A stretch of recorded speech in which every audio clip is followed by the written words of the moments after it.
अखन अहाँ सब सुन रहल छी मैथिली टॉप म्यूजिक से डीजे उमेश सुखीपुर बाजार।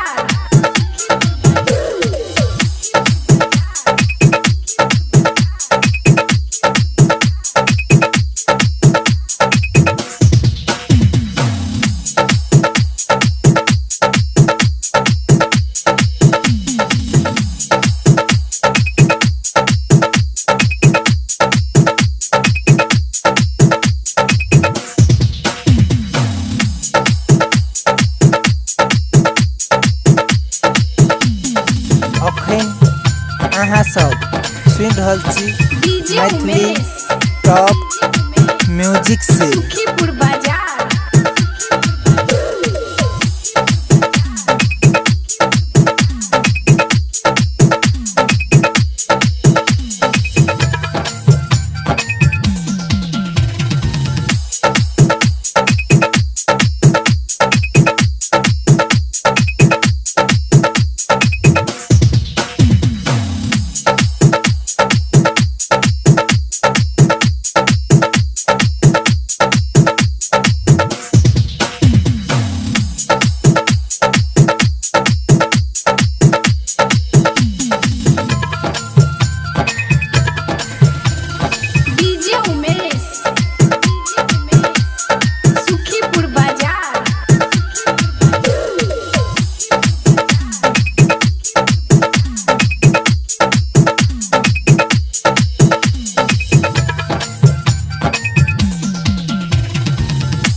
केना सब कऽ लेबै।